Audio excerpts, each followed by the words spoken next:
আজকে প্রথম ঘটনাটাই বলবো একটা ছোট গোপালের ঘটনা দিয়ে। আমার এক বান্ধবীর বাড়িতে ছোটবেলা থেকেই তার গোপু দাদা রয়েছে, মানে তার জন্মের আগে থেকেই ওদের বাড়িতে গোপু দাদা রয়েছে। তো মেয়েটির নাম নিপা। তোমার ও যখন ক্লাস 8-এ পড়ে তখন ওরা কি করে, ওরা না ওই গোপু দাদাকে নিয়ে বাড়ির মানে গোপু দাদা ওর মা বাবা ঠাকুমা দাদু সবাই মিলে তোমার যায় হচ্ছে পুরীতে যাওয়ার সময় পুরীতে গেছে। পুরীতে গিয়ে ওরা তো বেশ ভালোভাবে পুরীর জগন্নাথ মন্দিরে পুজো দিয়েছে, গোপু সোনাকে ঘুরিয়েছে। যখন ওরা তৃতীয় দিন, এবং সমুদ্রে ওরা কিন্তু স্নান করেছে, যখন ওদের তৃতীয় দিন, সরি একটু ধাক্কা লেগে গেল, যখন ওদের তৃতীয় দিন তখন ওরা সবাই মিলে স্নান করতে নেমেছে। কিন্তু ওদের একটা দুর্ঘটনা ঘটে যায়। দুর্ঘটনাটা কিরকম বলতো, ওর বাবা স্নান করতে নেবে সমুদ্রের অনেকটা দূর চলে যায়। ওখানে তো নুলিয়ারা থাকে, তো নুলিয়ারাও কিন্তু ওনাকে কিন্তু হেল্পের জন্য ছুটে গেছিল, কিন্তু ঢেউয়ের জন্য অনেকটা বাইরে চলে গেছে বলে, মানে ঢেউয়ের জন্য অনেকটা গভীরে চলে গেছে ততক্ষণে। এবার উনি যেহেতু সাঁতার জানতেন না, কাকু যেহেতু সাঁতার জানতেন না, সেহেতু তোমার কি করা হয়, মানে সেহেতু সবাই ভাবে যে মানে বাড়িতে তো কান্নাকাটি পড়ে গেছে যথারীতি, কাকিমা ঠাকুমা দাদু উনি মানে নিপা এরা সবাই মিলে কান্নাকাটি করছে যে আর হয়তো ওনাকে ফিরে পাওয়া যাবে না। তো ও তখন কি করে বলছে, আমি ছোটবেলা থেকে গোপুকে এতটা বিশ্বাস, গোপুর মনে সবাই যখন হাল ছেড়ে দিয়েছে তখন আমি একটা জায়গায় গোপুকে কোলে নিয়ে ওকে বলছি, মানে গোপালকে বলছে সে যে আমার বাবাকে তোকে ফিরিয়ে দিতেই হবে, তোরও তো বাবা, সে তোকে আমি দাদা ডেকেছি, তোকে আমরা এত যত্ন আত্তি করি, তোকে আমি দাদা হিসেবে মানি, তুই সেখানে আমার বাবাকে মানে তোর বাবা আর আমাদের বাবাকে বাঁচাতে পারবি না? ওটা তো তোরও বাবা, তোকে এত সন্তান স্নেহে তোকে দেখে, তুই এরকম কেন করছিস? আমার বাবাকে আমার কাছে ফিরিয়ে দে। তো এই কথা বলে খুব কান্নাকাটি করছে, মানে যথারীতি। এবং স্পিডবোট নিয়ে ওখানে গিয়েও বিশ্বাস করবে না, গিয়ে যখন তুলছে, স্পিডবোট নিয়ে গেছে, অনেকটা বেশ জল ফল খেয়ে নিয়েছেন উনি। তো আঙ্কেল জল খেয়ে নেওয়াতে যেহেতু সাঁতার জানতো না, মানে ডুবে যাওয়ার অবস্থাতেও হয়েছিল, অনেকটাই জল খেয়ে ফেলেছিল, কিন্তু যথারীতি স্পিডবোট গিয়ে মানে উদ্ধার কার্য করে, উদ্ধার করে নিয়ে আসে কাকুকে। যদিও ওনার বাঁচার খুব একটা আশা ছিল না, বলে যে আমার হয়তো বিশ্বাস যে বাবা অতটা দূরে গিয়ে যখন আমাদের কাছে ফিরে এসছে, এটা গোপালেরই কাজ, গোপু দাদাই আমার বাবাকে ফিরিয়ে দিয়েছে। কিন্তু এবার যখন কাকুকে নিয়ে হসপিটালে গেল, তখন কাকু বলছে যে ঢেউে তো মানে যখন ওনার জ্ঞানটা ফিরে এসছে এবং যথারীতি তোমার রয়েছে, ওনার জ্ঞানটা ফিরে এসছে এবং একটু সুস্থ হয়েছে, তখন বলছে আমার তো বেঁচে থাকার কথাই ছিল না, জানো তো, আমি যখন ডুবে যাচ্ছি ঠিক কেউ যেন সমুদ্রের তলা থেকে আমাকে পায়ের করে না, কেউ যেন মানে কোলের করে ছোট্ট ছোট্ট হাতের স্পর্শে আমাকে খালি ওপরে ভাসিয়ে দিচ্ছিল। তখন তো বলছে কে হতে পারে, তখন ওই নিপা বলছে আমি তো গোপু দাদার কাছে খুব কাঁদছিলাম, হয়তো গোপু দাদাই আমাকে বাঁচিয়ে দিয়েছে। তো কি অদ্ভুত ঘটনা না, যে মানুষটা সমুদ্রে ডুবে গেছে, মানে অনেকটা জল খেয়ে ফেলেছে, কোনো শ্বাস মানে পেট ফুলে গেছিল, অনেকটা হয়ে গেছিল, সেখান থেকে গোপু নাকি ওকে বেশ অনেকটা দূর ঢেউয়ের মানে আসছে যাচ্ছে। একজন সাঁতার না জানলে কি হবে, একটা ভক্তির মানে সাঁতার না জানলে মানুষের সমুদ্রের সাথে তো সাঁতারের কোনো সম্পর্ক থাকে না। আমি যতদূর জানি যে মানে সমুদ্রে সাঁতার কোনো কাজ করে না আর কি, যদিও আমি সাঁতার ফাতার জানি না, তবু আমার মানে কতগুলো দেখা। তো ভাবো ওই মানে বলে না বিশ্বাসে মিলায় বস্তু তর্কে বহুদূর, হয়তো গোপু বাঁচিয়েছে, হয়তো ওনার কপালে এটাও হতে পারে, হয়তো ওনার কপালে মৃত্যু ছিল না সেই সময়, সেই কারণে উনি বেঁচে গেছেন। এবার যে যেটাকে ব্যাখ্যা করে, ওর অন্তত ধারণা বা আমার নিজস্ব অনেক ক্ষেত্রে আমি যেহেতু ভগবানের মানে পেয়েছি, হেল্প পেয়েছি বা সাহায্য পেয়েছি, সেজন্য আমি বলতে পারি হয়তো গোপুই ওকে ফিরিয়ে দিয়েছে। যেহেতু সে গোপুরও তো বাবা, সে যার জন্য ডাকছে তাকে, তার ইনকামই তো সমস্ত কিছু হচ্ছে, সেও হয়তো চেয়েছিল তার বাবাকে বাঁচিয়ে দিই, তাই হয়তো তাকে হেল্প করেছে। আবার যারা বিজ্ঞান মনস্ক, এটাও হতে পারে, এটাও বলতে পারে যে হয়তো তার মৃত্যু ছিল না, তাই হয়তো কোনোভাবে বেঁচে গেছে। তো এটা যেভাবে যে নিতে চাই নিতে পারে। তো দেখো, সবসময় বলবো যে ওই যে বলে যে তর্কে বিশ্বাসে মিলায় বস্তু, তর্কে বহু দূর। তো এটাও তোমরা সেই হিসেবে সেই খাতিরেই নিয়ে নিও। হয়তো গোপুর আশীর্বাদ, গোপুই বাঁচিয়ে দিয়েছে কাকুকে। তো কেমন লাগলো এই ছোট্ট ঘটনাটা? ও যখন বলেছিল, একদম ছোট্ট ঘটনা, অনেক কাল আগে বলেছিল, যার জন্য হঠাৎ মনে পড়লো যে ওকে নক করলাম যে তোর মনে আছে ওই ঘটনাটা, একটু বলতো। তো কেমন লাগলো গীতা দিয়ে একটু আমাকে জানিও। তো আজকে আর একটা ঘটনা বলবো। আর একটা ঘটনা হচ্ছে, সেটা হচ্ছে পঞ্চমুণ্ডির আসন নিয়ে ঘটনা। আমার শাশুড়ি মাদের বাড়িতে, আমার শাশুড়ি মারা ভট্টাচার্য, শাশুড়ি মাদের বাপের বাড়িতে আর কি কোনো একজন ছিলেন, মানে আত্মীয়র মধ্যে কেউ একজন, কোনো কাকু বা দাদু টাইপের কেউ ছিলেন, যিনি কিনা প্রচন্ড তন্ত্রবিদ্যা করতেন, মানে খুব ভালো লোকের উপকারের জন্যই তন্ত্রবিদ্যাটা করতেন। এবং বলা যায় উনি নাকি মানে অনেক কাল আগেকার কথা বলছি, উনি কিন্তু বামদেবেরও দেখা পেয়েছিলেন তারাপীঠে গিয়ে। এবং ওখানে ফিরে আসার পর বলি, শাশুড়ি মার বাপের বাড়ি হচ্ছে কাটোয়া কোশিগ্রামের, ওখানে কোশিগ্রামে বাড়ি। তো ওখানে কাটোয়ার যে কোশিগ্রাম আছে ওখানে, তো ওই যে যিনি গুরুদেব আছে তিনি কিন্তু ওখানে পঞ্চমুণ্ডির আসন কিন্তু স্থাপন করে, একটা বেলগাছের নিচে পঞ্চমুণ্ডির আসন, বলে রাখি পঞ্চমুণ্ডির আসন তো অনেকেই জানে, 5টা মাথা নিয়ে পঞ্চমুণ্ডির আসন হয়। এবং ওটা কিন্তু প্রচন্ড জাগ্রত, এবং এটা কিন্তু তন্ত্রক্রিয়া যারা করেন তারা কিন্তু এই আসনে বসে তোমার ওদের যে সাধনাগুলো হয় সেই সাধনাগুলো কিন্তু ওনারা করেন পঞ্চমুণ্ডির আসন। এবং বলা যায় যে এই পঞ্চমুণ্ডির আসনে কিন্তু যে কেউ কিন্তু বসতে পারে না বা বসা উচিত না।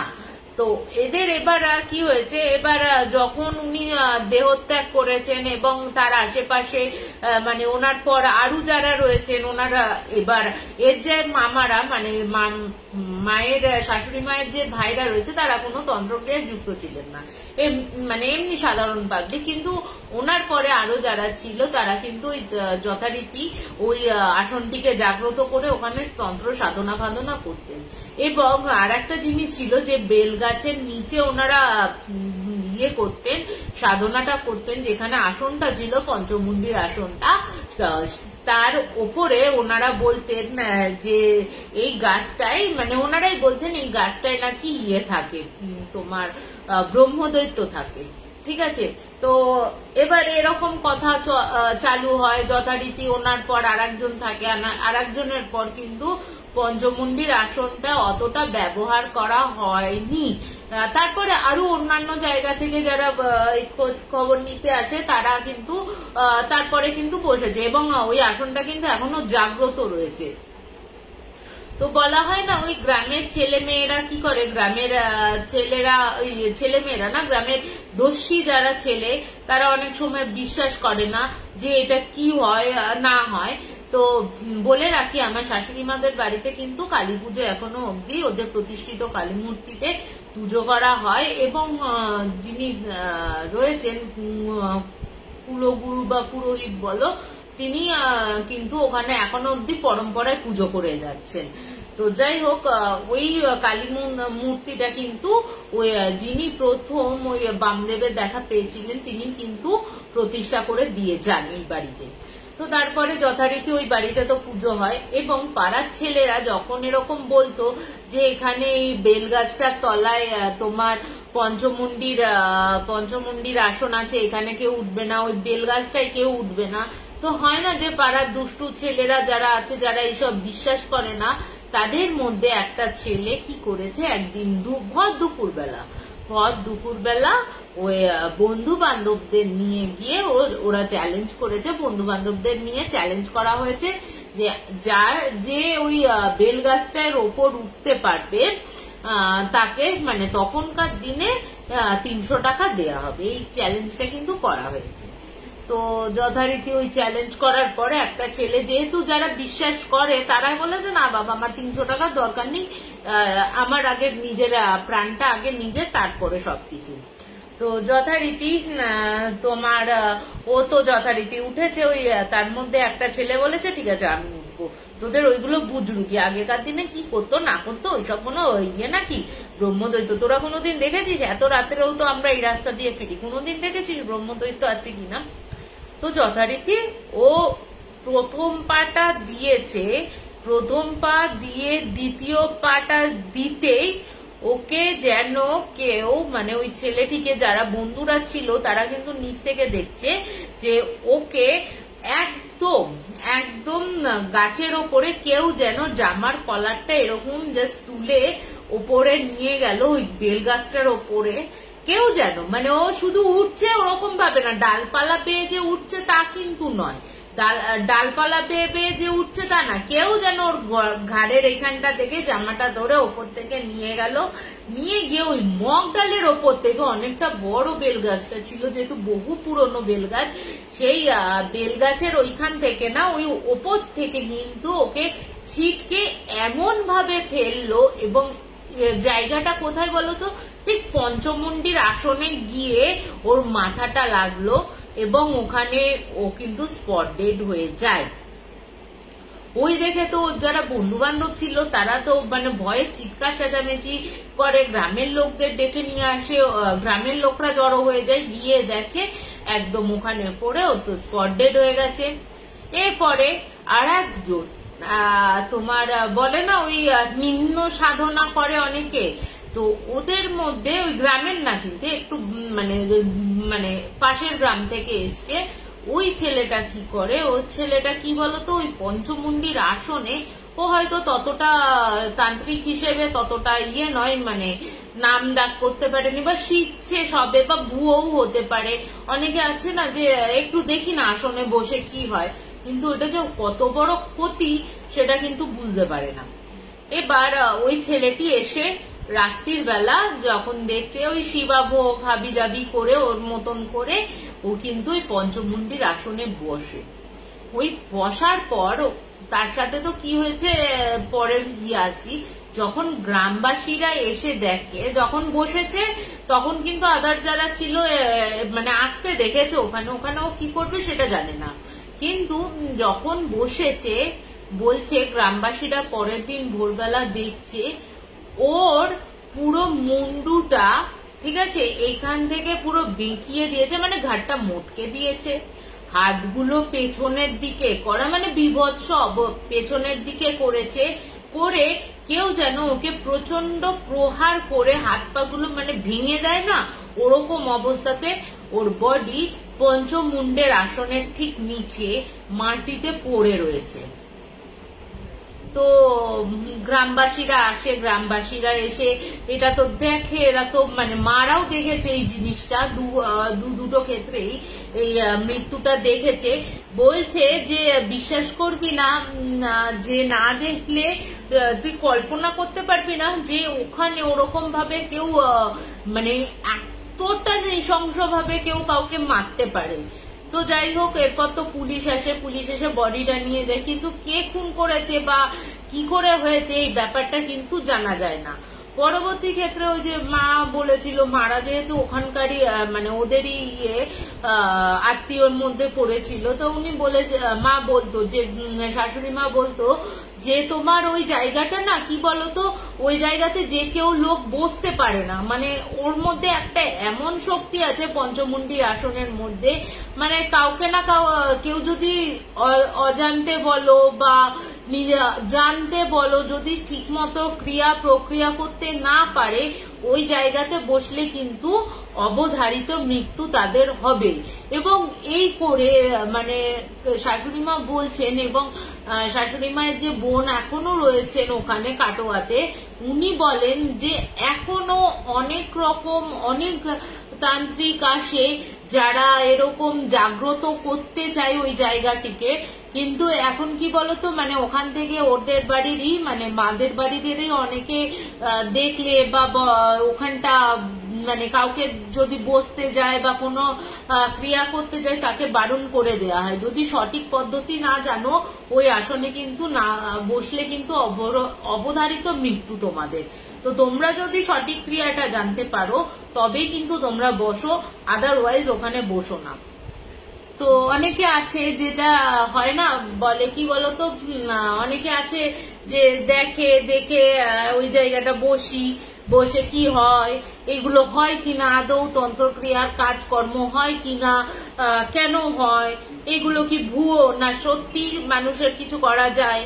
তো এইগুলো কারণে না অনেকে বসে, এবং 2-3 জন কিন্তু ওই একভাবে প্রথম ছেলেটি যেভাবে মারা গেছে তারপরেও কিন্তু ওই ছেলেটি মানে তারপরেও আরো 2-3 জন ওরকম এক অবস্থাতে একভাবে বেদির নিচে পাওয়া যেত ওদের। তো এখন রীতিমতো ওই জায়গাটাকে ঘিরে দেওয়া হয়েছে, তো ওই জায়গাতে এখন আর কোনো সাধনা করতে দেওয়া হয় না।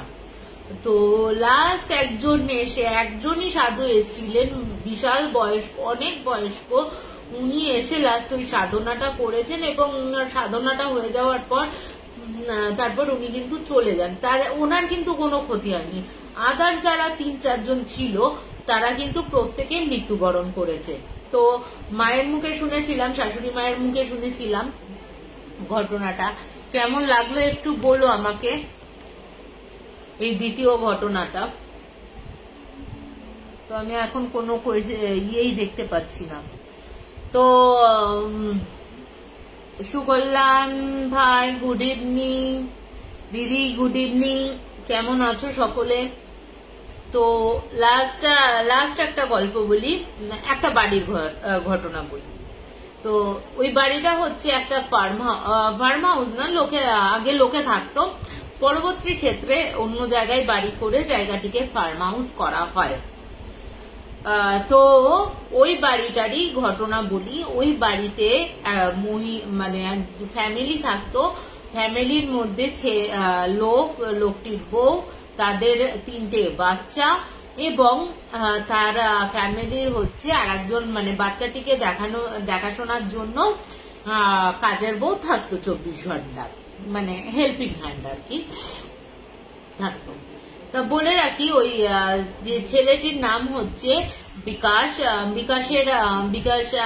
দাদার বউ যিনি আছেন, বিকাশ আর বিকাশের বৌদি, মানে বিকাশের বউ আর কি, যাকে আমি বৌদি বলেই সম্বোধন করছি, ওই বৌদি আর দাদার হচ্ছে ইন্টারকাস্ট ম্যারেজ। বৌদি হচ্ছে মুসলমান এবং দাদা কিন্তু হিন্দু। তো ওরা দুজনে পালিয়ে চলে আসে, যেহেতু বুঝতেই পারছো মতবিরোধ রয়েছে, বোঝাই যাচ্ছে হিন্দু মুসলিমের একটা বিশাল ব্যাপার রয়েছে। তো বিকাশদার বাড়ি থেকে মেনে নিলেও ব্যাপারটা কিন্তু মেয়ের বাড়ি থেকে মানতে পারে না। এরপরে যথারীতি মানতে পারে না, এবং যথারীতি তোমার দিন যায় মাস যায়, এই করতে করতে বছর ঘুরিয়েছে। বছর ঘোরানোর পর ওদের কাছে খবর আসে, মানে ওদের বাপের বাড়িতে খবর দেয়া হয় যে, মানে মেয়েটি খবর দেয় যে মেয়েটি প্রেগনেন্ট। তো এই কথা শোনার পর না হঠাৎ করে, যখন এই প্রেগনেন্টের কথা শোনার পর হঠাৎ করেই ওই মেয়ের বাড়িতে আমূল পরিবর্তন হয়ে যায়, বুঝলে তো? আমূল পরিবর্তন হয়, যেন সবকিছুই মেনে নিচ্ছে, সবকিছুই মেনে নিতে মানে ঠিক আছে যা হয়ে গেছে মেনে নিচ্ছি এরকম করে।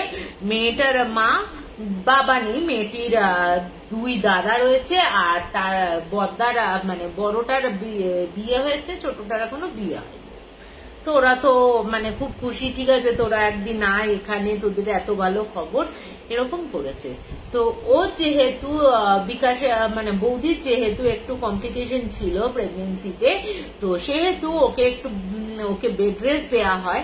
তো সেই কারণে তো বিকাশদারা কিন্তু বিকাশদা কিন্তু বলে রাখি, বিকাশদা কিন্তু কেন্দ্রীয় সরকারি চাকরি করে আর কি। এবং বিশ্বাস করবে না, নিজের মেয়েরও যে ক্ষতি করতে পারে মা, এবং পুরো পুরো মানে সংসারটাকে কিভাবে একটা নিজের মা পুরো নিজের হাতে করে মেরে ফেলতে পারে তাদের সন্তানদের। দেখো ঘটনাটা শোনো। এবার বিকাশদা যথারীতি যখন ফোন করে বলা হয়েছে এই মানে সে প্রেগনেন্ট, এটা কিন্তু 2016 সালের ঘটনা বলছি, তখন ওর মা, দাদা, বৌদি সবাই আসে ওদের বাড়িতে, বিকাশদের বাড়িতে। যথারীতি বাবা আপ্লুত হয়ে গেছে তাদের ব্যবহারে, এবং সে তো মানে তখনই মানে জামাইকে পারলে কাঁধে করে নিয়ে নাচে, এরকম ব্যাপার।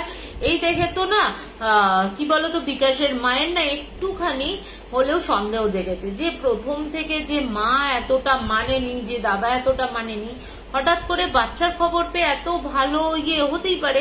তো বিকাশকে না এই সন্দেহের কথাটা ও কিন্তু বলেছিল, ওর মা কিন্তু বলেছিলেন।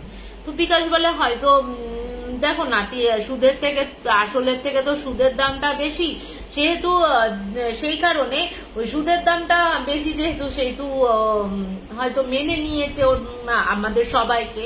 তো উনি কি করেন, ওনার যখন প্রায় 7-8 মাস প্রেগনেন্সির চলে এসছে, তখন ওর মা একদিন কল করে বলে যে আমি তোদের বাড়িতে এসে থাকবো।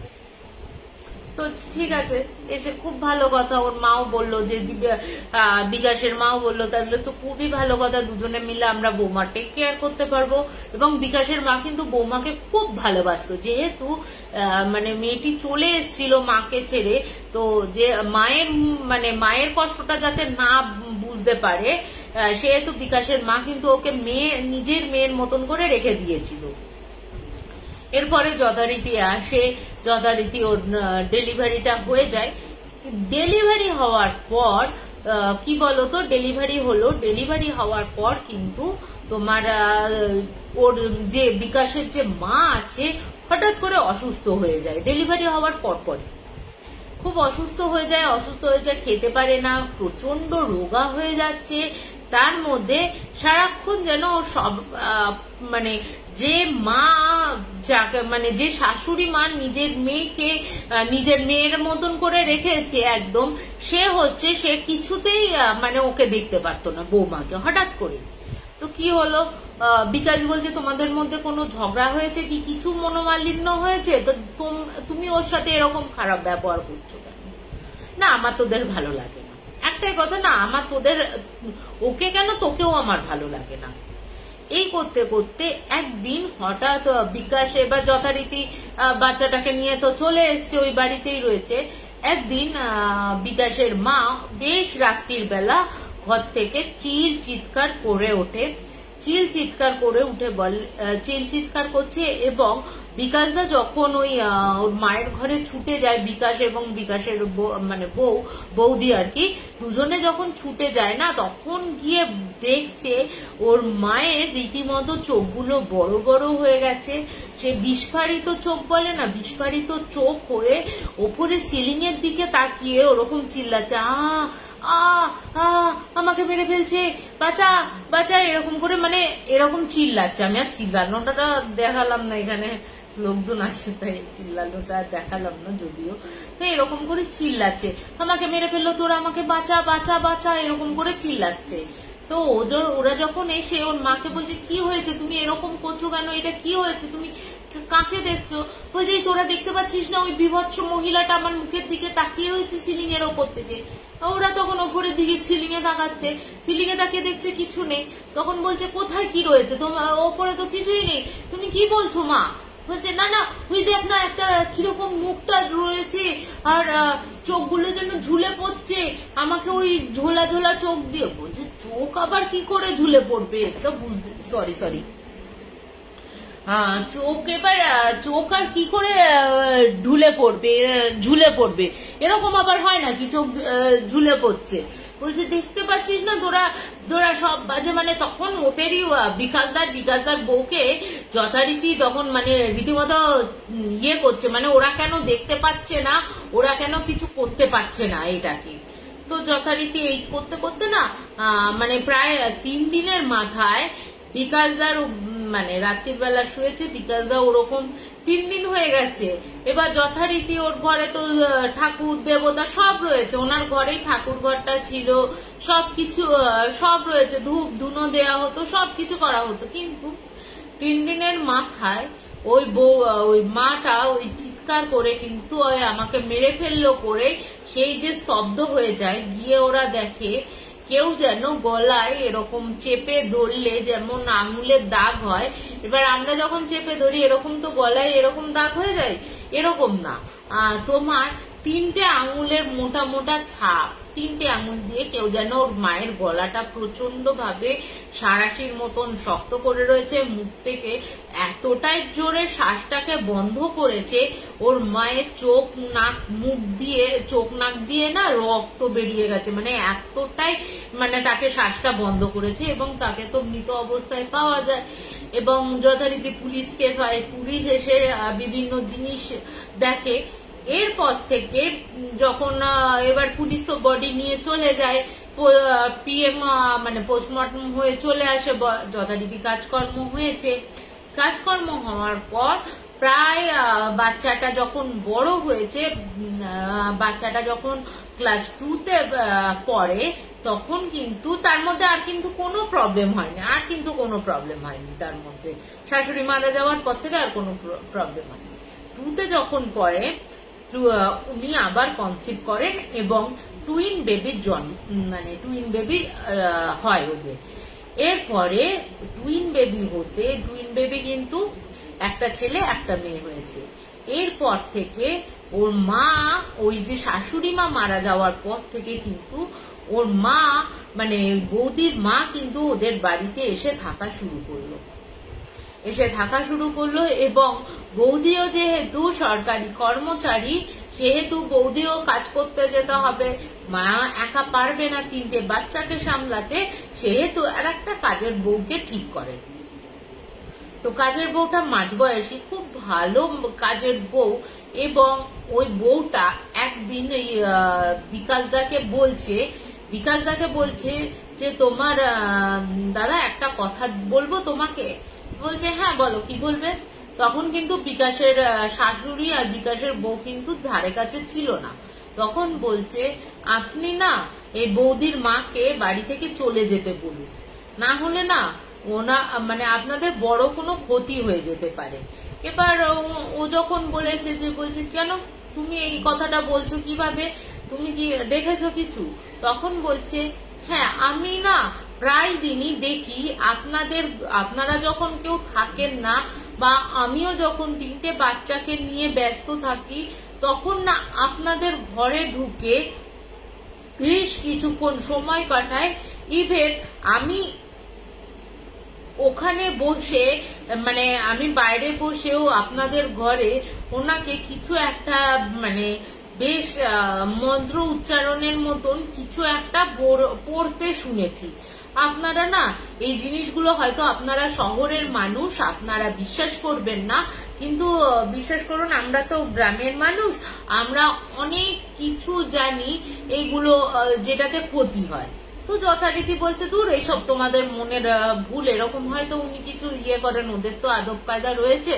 বলছে না দাদা, এটা কিন্তু বেশিরভাগ দুপুরবেলা না হলে সন্ধ্যেবেলায় আপনারা যখন ফিরে আসবেন করছেন, ঠিক তার আগে উনি কিন্তু এই কাজগুলো করেন এবং ধোয়ার মতন কিছু একটা ফু দিয়ে না, মানে ধোয়া না, হাতে একটা কিছু নিয়ে না ওরকম আপনাদের ওই ঘরটাতে পুরো ঘরটাতে না ওরকম ফু দিয়ে ছড়ায়। বলছে তা তুমি দেখেছো কি এটা? বলছে হ্যাঁ আমি একদিন বাচ্চাকে দুধ খাওয়ানোর জন্য বোতলটা যেহেতু আপনাদের ঘরে ছিল, সেহেতু আপনাদের ঘর থেকে আনতে যাওয়ার সময় আমি কিন্তু ওখানে কিন্তু দেখতে পাই যে আপনার ওই শাশুড়ি মা কিছু একটা ছড়াচ্ছেন। এবার আমি চলে যেতে, আমি এসে পড়তেই, আমার গলার আওয়াজ পেতেই উনি কিন্তু তোমার থতমত খেয়ে যান এবং উনি যে কাজটা করছিলেন সেটা কাজটা কিন্তু বন্ধ করে দেয়। তো দাদা আপনারা একটু সাবধানে থাকবেন, পারলে আপনার শাশুড়ি মাকে এখান থেকে চলে যেতে বলুন। এই যে এই প্রক্রিয়াটা বলছে, তখন ওই বিকাশা বলছে ওই মাসিকা, মানে কাজের মাসিকা হেল্পিং হ্যান্ডকে, যে তুমি এটা কতদিন ধরে দেখছো? বলছে এটা আমি প্রায় আজ নিয়ে প্রায় 15 দিন হলো আপনাদের ঘরে এরকম চলছে। তো বলছে তুমি আগে আমাকে কেন জানাওনি? তখন উনি তখন বলছেন যে আমি আপনাকে জানাইনি, কারণ আপনারা এতটা বিশ্বাস করবেন কি করবেন না সেটা অন্তত মানে এটা আমি অন্তত বুঝতে পারছিলাম না উনি কি করছেন। কিন্তু আমাদের গ্রামে আপনাদের এবার বলছে যে কেন আমার মনে সন্দেহ হলো এবং কেন এতদিন বাদে আপনাদের জানালাম, একটা জিনিস দেখবেন দাদাবাবু? বলছে হ্যাঁ দেখাও। তখন দেখছে এরকম ছোট্ট একটা চিরকুটে কিছু একটা উর্দুতে লেখা রয়েছে এবং তার সাথে কালো চুল, এবং ওই কালো চুলের মধ্যে ওর যে মানে জামায়ের কোনো একটা জামার অংশ ওইটার মধ্যে বেঁধে, চুলটাকে দিয়ে বেঁধে তার সাথে 3টে পিন ফুটিয়ে রেখে দিয়েছে। তো বলছে এটা যখন আমি না একদিন এনাকে এই জিনিসটা লোকাতে দেখেছি, এই কারণে আমি এই জিনিসটাকে তুলে নিয়ে গিয়ে আমাদের এই গ্রামে একজন মা মনসার ভর হয় ওনার কাছে কিন্তু আমি নিয়ে যাই। ওনার কাছে নিয়ে যেতে উনি কিন্তু বলেন এটা খুব বাজে রকমের একটা তন্ত্রক্রিয়া চলছে, তুমি যে বাড়িতে কাজ করো সেই বাড়ির লোককে কিন্তু তোমরা সাবধান করে দিও, এটা কিন্তু খুব বড় মারণ ক্রিয়া চলছে ওই বাড়িতে।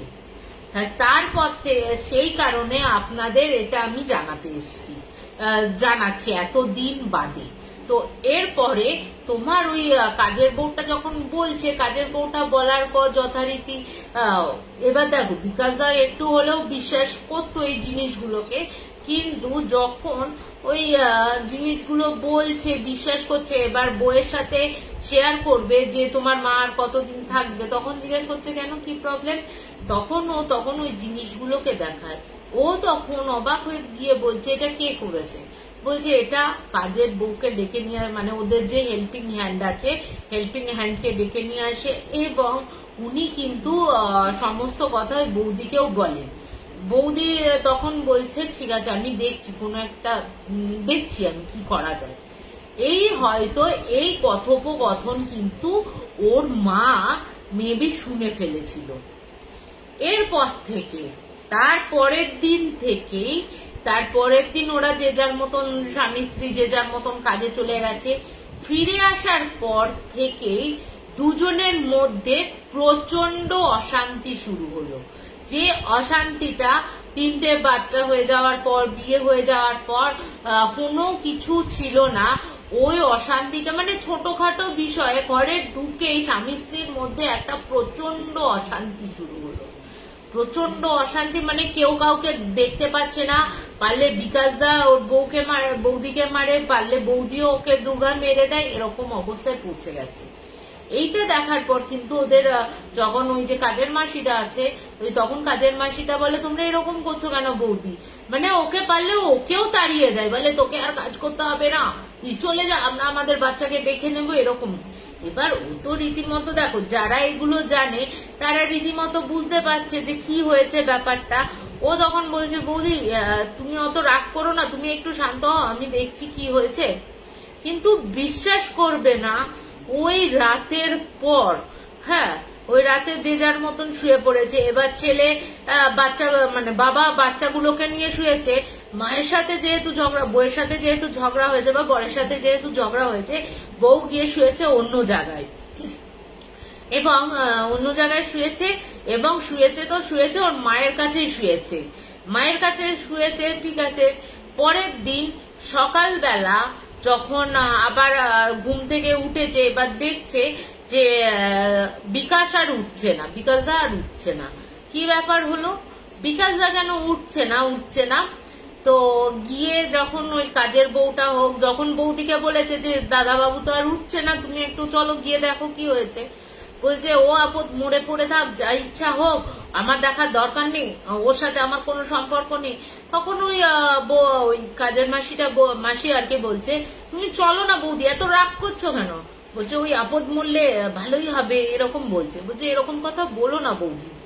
তো গিয়ে দেখছে সত্যিকারের কিন্তু ওই বিকাশ দা ওই খাটের মধ্যে অদ্ভুত ভাবে, মানে কোনো শরীরে আঘাত নেই, কিছু নেই, জাস্ট মনে হচ্ছে ঘুমের মধ্যেই কেউ যেন ওকে, মানে ঘুমের মধ্যে হার্ট অ্যাটাক হয়েছে বা কিছু হয়েছে, ঘুমের মধ্যে কিন্তু বিকাশদা শেষ হয়ে গেল, ঘুমের মধ্যে বিকাশদা শেষ হয়ে গেল। এবার যথারীতি এবার কি হয়েছে বলতো, বিকাশদা তো আরো আত্মীয় স্বজনরা ছিল, ওদের খবর, ওরা খবর পায়, ওরা আসে, এবং বলা যায় পাড়ার লোকরাও আসে এখানে। পাড়ার লোকরাই বেসিক্যালি বিকাশদার ভাইকে, মানে আদার যারা কাকা পিসি যারা রয়েছে, আদার যারা রয়েছে তাদের খবর দেয়।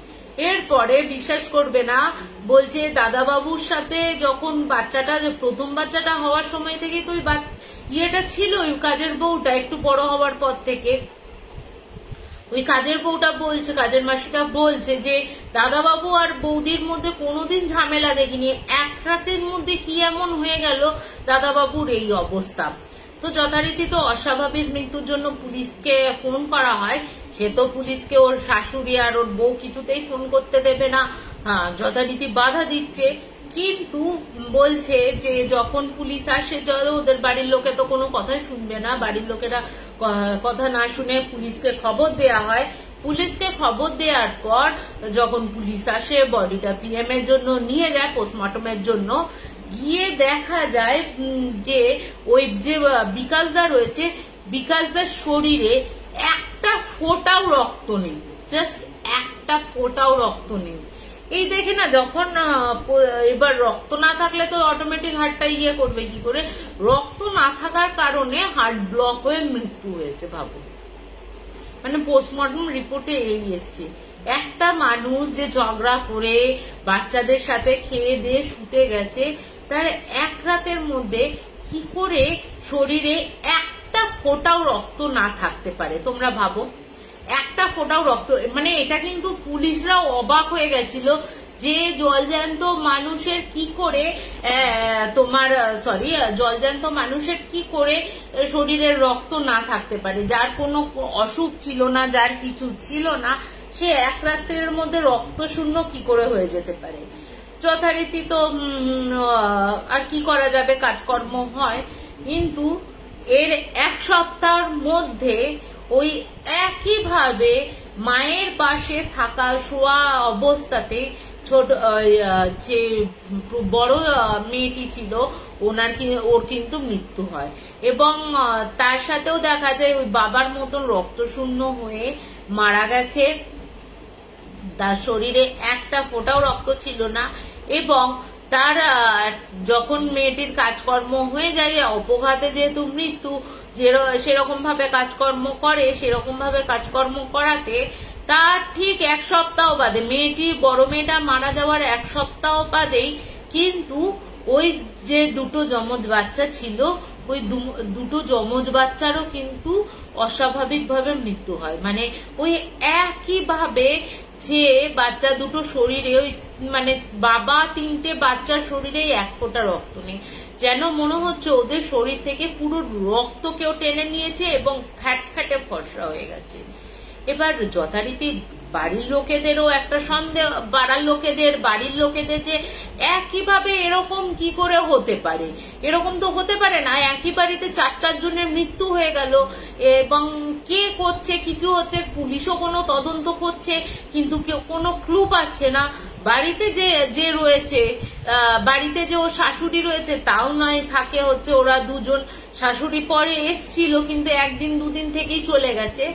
এরপর থেকে কিন্তু যখন ওই মানে কাজের বউটাও ভেঙে পড়েছে, যেহেতু হাতে করে মানুষ করছে, স্বাভাবিক, জন্ম নাই দিলে নাই বা হলো, দেখবে অনেক কাজের মাসিরা দেখবে অনেক ইয়ে হয়ে যায়, কেয়ার হয়ে যায়, কেয়ারিং হয়ে যায় বাচ্চাদের প্রতি, সেই বাচ্চাটিকে নিজের বাচ্চার মতনই মানুষ করতে থাকে। তো সেই কারণে ওই মানুষটি যখন সরি এক সেকেন্ড তো ওই সরি তো ওই মানুষটির সাথে যখন এরকম প্রবলেমটা হয় তখন বলছে, বৌদি তুমি এক কাজ করো না, সবই তো তোমার হারিয়ে গেছে। যখন একা একা বসে মেয়েটি কাঁদছে তখন ওই বৌদি বলে যে, ওই কাজের মাসিটি বলে যে, বৌদি তোমার তো সব শেষ হয়ে গেছে, হ্যাঁ তুমি যদি নিজে বাঁচতে চাও তুমি একবার আমার সাথে যাবে, তুমি তো অন্য সম্প্রদায়ের, কিন্তু অন্য সম্প্রদায়ের হলেও তুমি একবার চলো না আমাদের ওখানে একজনের ভর ওঠে, উনি কিন্তু খুব ভালো কাজ করেন। এরপর বলে, যখন বলা হয় তখন বলে, আমি গিয়ে কি করব, আমার তো সব শেষই হয়ে গেছে, আমার আর বেঁচে থেকে লাভ নেই। ও তখন কি করে, ওকে যখন নিয়ে যাওয়ার কথা হচ্ছে তার আগের দিন ওই কথাটা হওয়ার পর ওই প্রচন্ড কান্নাকাটি করছে এবং কাজের মাসিকে বলে, দেখো মাসি তোমার তো আর এখানে থাকার দরকার নেই, তুমি বরঞ্চ অন্য কোনো একটা কাজ খুঁজে নাও, তুমি অন্য বাড়িতে কাজ খোঁজার চেষ্টা করো, এখানে তো যাদের দেখার জন্য তোমাকে রাখা হয়েছে তারাই তো আর নেই, তুমি আর কার সাথে থাকবে, তুমি কাদের দেখবে। তখন ওই মাসিটা কিছু বুঝতে পেরে তখন বলেছে, না তুমি তো আছো বৌদি, তুমি তোমার সাথে থাকবো, আমার তো 7 কুলে কেউ নেই যে আমি অন্য কোথাও চলে যাব বা কিছু করব, আমার তো 3 কুলে 7 কুলে কেউই নেই, তোমার সাথেই আমি থাকবো। কিন্তু বিশ্বাস করবে না, হয়তো এতগুলো মৃত্যু দেখার পর হোক, যাই হোক না কেন, ওর দিদিও ওই বৌদিও কিন্তু সুইসাইড করেন, ঠিক আছে, উনি কিন্তু সুইসাইড ফ্যানে হ্যাং হয়ে যান এবং সুইসাইড করেন। একটা ফ্যামিলি যেহেতু এরকম ভাবে শেষ হয়ে গেছে, সে তারপর থেকে না ওই কাজের মহিলাটাও বাড়িতে যেহেতু পুলিশ এসে সিল করে দিয়ে গেছে, এবং ওই মহিলা ওই মাসিটি বাড়ির যারা ছিল আর কি, ওর বাড়ির লোকজন, বিকাশদার বাড়ির লোকজনদের, তখন উনি কিন্তু সবাইকে সমস্ত কথাটা জানান যে আমি এরকম দেখেছি। এবার দেখো, কেউ কেউ বিশ্বাস করে, কেউ কেউ বিশ্বাস করে না। যারা বিশ্বাস করেছে তারা বিশ্বাস করে মেনে নিয়েছে যে হ্যাঁ ওর শাশুড়ি হয়তো কিছু করেছে। পরবর্তী ক্ষেত্রে দেখা যায় যে যখন ওই বাড়িতে থাকতে গেছে, এরপর ওই বাড়িটা তো পুরো খালি ছিল, ওর এক জেঠতুতো বা খুড়তুতো এরকম কেউ একজন থাকতে আসে, কিন্তু সে কিন্তু ওই বাড়িতে থাকতে পারে না, যেন ওদের 3-4 জনের 3টে বাচ্চার আওয়াজ, তারপর স্বামী স্ত্রীর ঝগড়া, যেটা রাতের বেলা করে ওরা শুয়েছিল, ওরকম চিৎকার চেঁচামেচির আওয়াজ, বাচ্চাদের খেলার আওয়াজ, কান্নার আওয়াজ, এগুলো কিন্তু ওই বাড়িতে হতে থাকে। তো তখনও কিন্তু বলতে পারো ওই মাসি কিন্তু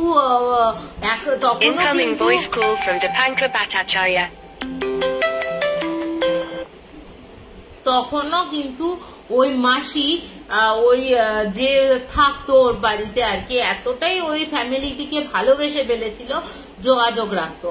যখন একদিন ফোন করেছে যে ওই বাড়িটা কেমন আছে বা কিরকম আছে জানতে, যখন ফোন করেছে ওই মাসি, তখন ওই যে ছেলেটি থাকতো আর কি, সেই ছেলেটি সমস্ত কথা বলে ওনাকে, তখন উনি বলেন যে ওই মাসি বলেন যে আমি তাহলে একটা কাজ করব, আমাদের যেখানে আছে জানাশোনা, তখন ওই ছেলেটি বলে যে তোমাদের কেউ জানাশোনা থাকলে একটু দেখাবো, বাড়িটা এইভাবে তো নষ্ট হয়ে যেতে পারে না, এত ভালো প্রপার্টি এখানে বিক্রি করে ওদের নামে তো আর কিছু করা যাবে না, বাড়িটা যদি অন্য কোনো ভাবে উপকার করা যায় বা কিছু করা যায় ওই বাড়িতে, বা কোনো অনাথ আশ্রম করা যায় বা বৃদ্ধাশ্রম করা যায়, এরকম ওই বিকাশদার বাড়ির লোকেরা চেষ্টা করছে। কিন্তু বাড়িটার মধ্যে এরকম প্রবলেম রয়েছে, বাচ্চার কান্না, হাসি, খেলার আওয়াজ, তারপর জিনিসপত্র পড়ার আওয়াজ, ওদের ঝগড়া, বিকাশদার বৌদির মধ্যে যে ঝামেলাটা হয়েছিল তার আওয়াজ, এইসবের জন্য না কেউ রাতে আর থাকতে পারছিল না, মানে সেটা রাতেই হোক দিনেই হোক যে কারণেই হোক যে সময়ই হোক সেই সময় ওই আওয়াজগুলো পাওয়া যেত। এরপরে তোমার যথারীতি মাসি ওই কাজের বউটাকে নিয়ে আসে, কাজের বউটাকে নিয়ে আসার পর ওই মাসি যারা চেনা পরিচিত ছিল ওনাকে নিয়ে আসেন। ওনাকে নিয়ে আসার পর উনি বাইরে থেকে বলছে যে এই বাড়িটাতে পুরোটাই মানে এতটাই নেগেটিভ বা এতটাই প্রেত চালান করা রয়েছে যার জন্য এই বাড়িতে 3টে প্রেত চালান করা হয়েছে। 3টে প্রেত চালান করিয়ে তাদের পাকাপাকি ভাবে ওই বাড়িতেই বসবাসের মানে করে দিয়েছে, বসবাস করে দিয়েছে। এই যে কাজটা করেছে না, এই বাড়িটা মানে কোনোভাবেই যত বড়ই তান্ত্রিক হয়ে যাক না কেন, যত বড়ই গুণিন হোক না কেন, এই বাড়িটা কোনোভাবেই ছাড়ানো যাবে না। তো এরপরে ওরা তখন বলছে, যিনি এসছেন তাকে জিজ্ঞেস করা হচ্ছে তাহলে কি হবে এই বাড়িটা, বলছে এই বাড়িটার কিছু করা যাবে না, এই বাড়িটার কোনোভাবে কিছু করতে পারবে না, এই বাড়িটা যেমন পরিত্যক্ত অবস্থায় পড়ে থাকবে সেরকমই থাকবে, এছাড়া আর কোনো উপায় নেই, এই বাড়িতে কেউ থাকতে পারবে না। এই বাড়িতে যারাই থাকবে ওই 3খানা প্রেত যাদের একদম পাকাপাকি ভাবে বসবাসের যোগ্য করে দিয়ে বসবাস করছে তারা কিন্তু তাদের বাঁচতে দেবে না। তো এবার বলে রাখি, ওই যে মাসির ঘটনাটা বলছিলাম, মাসি যেহেতু কথাটা বলেছে, তো এই মাসি হচ্ছে আমার বাড়িতে যে মাসি কাজ করে পুষ্প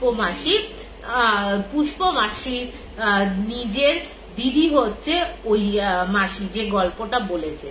তো কি অদ্ভুত না বলো, নিজের মা বলছে এই কাজটা ওনার মাই করেছেন, ওনার মা ছাড়া অন্য কেউ করেনি, যে অন্য কেউ বাড়ির বাইরে থেকে এসছে, বাড়ির বাইরে থেকে এসে কেউ করে দিয়ে যাবে সেটা কিন্তু না, যা করেছে ওর মাই করেছে। কারণ ওই যে জিনিসটা, ওই একটাই জিনিস পাওয়া ছিল, ওটা কিন্তু মারণ ক্রিয়া করা ছিল, যেটা সুলেমানি তন্ত্র দ্বারাই বলো, সুলেমানি তন্ত্রই হবে হয়তো, যেহেতু ওরা মুসলমান ছিল, সুলেমানি তন্ত্রই বলো বা প্রেতযোগী বলো, যার জন্য ওই কিছু করে এতটাই মেয়ের ওপর ক্ষোভ ছিল, রাগ ছিল। মুসলমান হয়ে হিন্দুর বাড়িতে বিয়ে করা এটাও তো অনেকে মেনে নেয় না, স্বাভাবিক। সেই কারণে নিজের মাই কিন্তু পুরো নিজের মেয়ে জামাই না, আমার বাবা বারবার ফোন করছে তো ওর জন্য কেটে দিতে বাধ্য, কেটে যাচ্ছে আর কি। মেয়ে জামাই তোমার 3 নাতি পুতি সবাইকে কিন্তু ওই মহিলা মেরে দিতে পেরেছিল। তো ওই মহিলার বিরুদ্ধে যখন দেখো, এই মহিলার বিরুদ্ধে যে পুলিশ কেস করবে, যারা করবে তারাই তো আননি, কার বিরুদ্ধে করবে? কিন্তু বলে না যে ওই পাপ বাপকে ছাড়ে না, কথায় আছে পাপ বাপকেও ছাড়ে না। তো ওই পাপের ফলেই জানো তো ওই মহিলাটা মানে পরবর্তী ক্ষেত্রে শুনেছিল ওই মাসি যে এতটাই না ওদের বাড়ির প্রতি এতটাই হয়ে গেছিল, ওদের বাড়ির সাথে থাকতে থাকতে ওই মাসি, তো বলছে ওই মহিলাটা কিন্তু মারাত্মক রোড অ্যাক্সিডেন্টে, যার বডি একদম স্ম্যাশ হয়ে গেছিল, ওইভাবে ওনার কিন্তু মৃত্যু হয়েছিল। ঠিক তার যেদিন ওই ছেলেটির মানে ওর প্রথম সন্তানের যেদিন মৃত্যু দিন ছিল, মানে ওই বিকাশদার প্রথম সন্তান যেদিন মারা যায়, সেই দিনই একটা মারাত্মক মানে একটা ট্রাক এসে, নাকি উনি রাস্তা পার হচ্ছিলেন, ট্রাক এসে কিন্তু ওনাকে মেরে দিয়ে পিষে বেরিয়ে যায়, জাস্ট পিষে বেরিয়ে যায়। বলে না পাপ বাপকেও ছাড়ে না। তো ইন্দ্রাণীদি বলছে কি সাংঘাতিক ঘটনা, ভাবা যায় না। সত্যি ভাবো তো, নিজের মা, নিজের হয়তো ভুল হতেই পারে, এটা তো ভুল কিছু না, ভালোবাসা ধর্ম তো পরে আসছে, আগে তো মানুষ মানুষকে ভালো রেখেছিল। বিকাশদাও ভালো ছিল, এত ভালো চাকরি করতো, মেয়েটাও সরকারি চাকরি করতো, তোমার কি দরকার? তোমার কি দরকার বলো তো এত কিছু করার? তোমার তো অসুবিধা, তোমার তো দরকার ছিল না। ওদের মেরে ফেলা, তোমার ইনভলভে হওয়ার কি দরকার ছিল? ওদের জীবনটা ওদের মতন থাকতে দিতে পারতে, একটা পুরো ফ্যামিলিকে শেষ করে নিজেও তো শেষ হয়ে গেলে। তো যাই হোক, এই ঘটনাটা শেয়ার করলাম। ওই মাসি আমাকে যেটুকু বলতে পেরেছিল তা তোমাদের আমি শেয়ার করলাম। কেমন লাগলো আমাকে জানিও। তো ইন্দ্রাণীদি বলছে তুমি এত নেগেটিভ ঘটনা বলো, তোমার কোনো অসুবিধা হয় না? না, অসুবিধা হয় না। সত্যি কথা বলতে আমি না, কি বলতো ইন্দ্রাণীদি, আমি এই ঘটনাগুলো বলার পরই আমি জাস্ট ভুলে যাই। যা বাবা ভুলে, মানে এটা হয়তো আমার, এটা বলতে পারো ঈশ্বর প্রদত্ত ক্ষমতা বলো বা জন্মগত ক্ষমতা বলো, মানে আমি না এই নেগেটিভ জিনিসগুলোকে বেশিক্ষণ মানে মনের মধ্যে চাপিয়ে রাখি না আর কি। হ্যাঁ, কিছু কিছু ঘটনা আছে, হ্যাঁ খুব নিজেকে হার্ট হয়, তখন কিন্তু ওইগুলো হয়।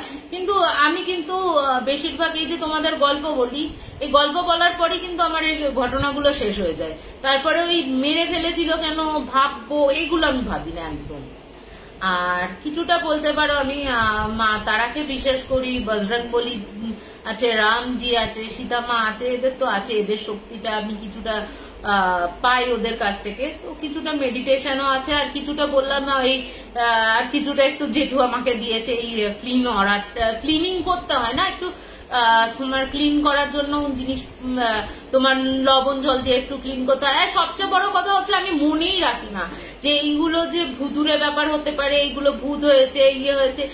এমন কি এরকমও হয়েছে আমি ইনভেস্টিগেশন গুলো করতে যাই, পরে ইনভেস্টিগেশন গুলো যখন করে আসতাম না, তখন কিন্তু মাথার স্টেপ ভুলে যেতাম।